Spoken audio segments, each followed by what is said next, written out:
Pernah nggak sih nulis skrip film, terus baru 5-10 halaman udah ngerasa stuck?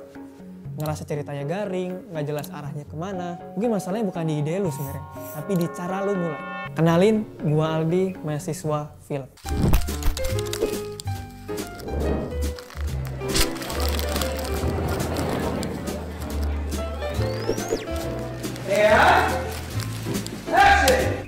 Selama ini banyak orang yang punya ide film nih, terus buat karakter, sinopsis, dan langsung ke final draft. Sebenarnya nggak apa-apa sih, tapi kalau begini ceritanya, wajar aja di tengah-tengah nulis, lu ngerasa stuck dan bingung. Kayak, ini ceritanya mau dibawa kemana sih? Itu semua terjadi karena kita lupa, ada yang harus disiapin dulu sebelum terjun ke draft skenario. Ketika lu ngerasa ada kayak aha moment atau sebuah ide pop up di kepala, the first thing you need to understand adalah apakah ide ini sebenarnya sesuai atau kayak cocok untuk dituangkan ke medium film. Kalau iya, kita lanjut ke proses developmentnya. Proses development itu intinya cuma satu. Lu harus mempertanyakan segalanya. Kayak siapa karakter lu, dia mau apa, kenapa, emangnya kenapa penting gitu. Segalanya itu harus dipertanyakan sedetail mungkin. Kadang lu ngerasa udah dapet gambaran gede cerita di kepala, tapi justru karena udah kebayang gedenya, lu makin butuh step-step ini biar ceritanya nggak kemana-mana. Pertama banget, lu harus tahu kira-kira film ini mau nyampain apa sih sebenarnya, atau yang kita sebut statement. Dengan punya basis ini, kedepannya cerita lu akan punya pegangan. Kita akan pakai contoh film Finding Nemo dari Pixar untuk belajar bareng sepanjang video. Oke, Finding Nemo mau nyampain apa sih sebenarnya? Finding Nemo ingin menyampaikan bahwa melepaskan bukan berarti berhenti peduli, tapi bentuk kepercayaan. Nah, setelah tahu apa yang mau disampaikan, buat premis atau logline film. Simpelnya, logline adalah 1 atau 2 kalimat yang menceritakan the whole film lu. Anggap lu punya waktu sebentar banget buat pitch ide ke produser atau ke investor. Logline ini harus sudah bisa bikin mereka tertarik dan at least bisa ngerangkum project lu atau film lu sebenarnya tentang apa. Rumus simpelnya sebenarnya gini. Karakter plus tujuan karakter plus hal yang menghalangi karakter itu apa. Di Finding Nemo, logline-nya adalah Marlin, seorang ayah ikan Nemo yang protektif harus menyelamatkan anaknya yang diculik manusia. Tapi Marlin harus melintasi samudera luas, bahaya tak terduga, dan ketakutannya sendiri. Nah, dari contoh ini jelas. Karakternya Marlin, tujuannya menyelamatkan anaknya, halangannya adalah samudera luas, bahaya, dan ketakutannya sendiri. Lalu, penting banget buat ngasih layer ke karakter-karakter kita. Supaya karakter kita itu punya kedalaman dan bisa membuat penonton berempati atau engage. Jadi kita bentuk 3 dimensional karakter, yaitu fisiologis. Itu usia, jenis kelamin, ras, berapa atletis, apakah dia pendek, tinggi, kurus, gendut. Psikologis, bagaimana personality karakter itu. Apakah dia pemalu, easygoing, pemarah, stres, dan semacamnya gitu.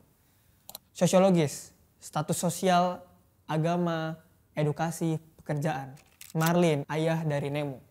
Fisiologisnya jelas, dia ikan badut, ukurannya kecil. Psikologisnya, dia suka cemas, trauma, overprotective, takut kehilangan. Sosiologisnya adalah seorang ayah tunggal, tinggal di lingkungan karang, tidak punya komunitas sosial yang telah kehilangan istri.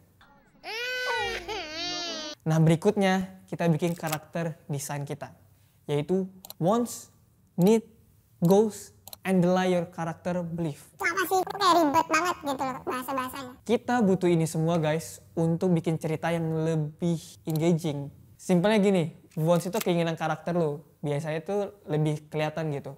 Nah kalau needs, apa yang sebenarnya mereka butuhkan bisa aja nggak kelihatan. Biasanya dalam bentuk statement needs ini. Wants dari Marlin adalah ingin menemukan dan membawanya kembali dengan aman.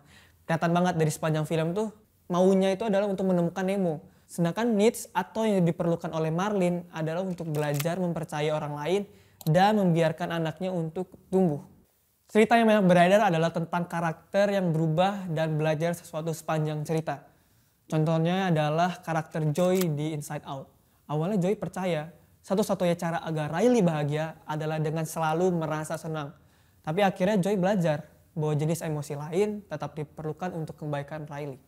Ini sebenarnya berangkat dari false belief yang kita tanamkan di awal. Seperti namanya, the lie your character belief. Berarti kebohongan atau kesalahan yang awalnya karakter kita yakini. Marlin percaya bahwa dunia terlalu berbahaya dan satu-satunya cara untuk menjaga yang dia cintai adalah dengan mengontrol semuanya. Kemudian terakhir ada ghost. Bukan hantu ya, tapi hal yang selalu menghantui karakter. Seringkali ini berupa trauma, luka, atau penyesalan yang masih menghantui karakter utama. Kematian istri dan anak-anaknya di awal film, kecuali Nemo, membuat Marlin trauma. Trauma inilah yang menghantuinya dan membuat dia sangat protektif. Okay, Daddy's here. Daddy's got you. Setelah ide sudah kuat, karakter juga udah berlayer, next kita perkuat apa? Alur atau plotnya dengan cara membuat struktur cerita. Yang paling populer dan always works adalah 3-act structure atau struktur 3 babak. Banyak film Hollywood, animasi Disney, dan Pixar yang menggunakan struktur seperti ini. Kita kupas detail di video berikutnya ya. Kalau mau pakai struktur lain bisa nggak Bang?